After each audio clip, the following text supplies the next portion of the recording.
Hello students, how are you? I am Sumit Verma, your social science teacher. This is the lecture of chapter 1 of class 6.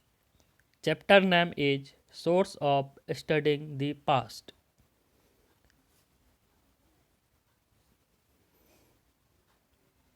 In this lecture, we will cover about history like what is history, why we need history, and we will also cover about major source of knowing the past like monuments, archaeological sites, pottery, coins, monuments, manuscripts, cave paintings, and inscription. Let's start. History. First, we will understand what is history. The story of humankind's past is called history. History tells us about various developments which have taken place in the human society in different periods. To understand our present, it is very important to understand our past. The understanding of history depends upon two things. First is careful and critical use of source material. Second is rational analysis of the past by the historian. Source of knowing the past. Major source of knowing the past. There is 4 points. First is ancient books or manuscripts. Second is coins. Third is monuments. And fourth is travelers' accounts. For example, ancient books like the Vedas, the Brahmans, Sangam Sahit, Upanishad. Uh, Coins will be coins of Samudgupta and monuments like ruins of Taxila and Patliputra, and travelers accounts like account of Chinese travelers like Fahian and Huansang.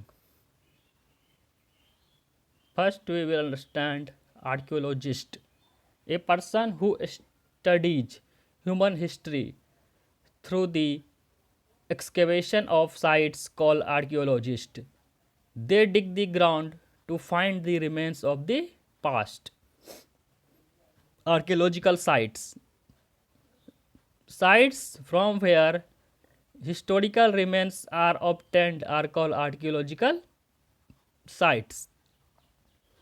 Old buildings and monuments also comes under archaeological sites.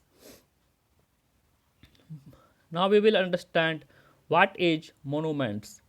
A monument is a statue or other sculpture meant to honor a great person. For example, Taj Mahal, Humayun's tomb, ruins of Nalanda. These are the examples of monuments.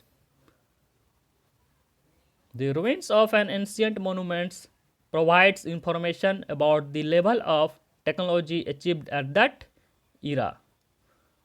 Pottery. The study of pottery tells us about the past, the period in which it was made, and the people who made it. Pottery. This is pottery. Now come to the coins. Coins gives information about the king of that period because coins contain the image of king. First coin was made in Greece during 600 BCE. BC means before Christ. Now here is manuscripts. What is manuscript? A handwritten book is called manuscript. The ancient manuscripts give a lot of information about the religious belief and practices like life of kings, medicine, science, poem and play. Ornaments. Ornament also gives clue about the life of the ancient people who wore it. Ancient people who wore it. It was made of stone, clay, bones, and metals. Cave paintings. Cave paintings gives information about the cultural life of people of that period. Cave painting of Ajanta is an example.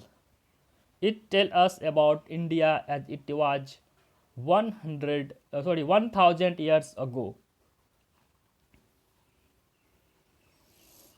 Now we will understand inscription. What is inscription?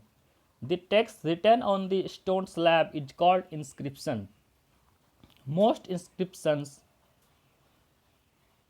contain order or announcement given by the kings. Inscription could survive longer than the manuscript because manuscript is normally written on the uh, leaves of the plant, but inscription is written on the stone slab.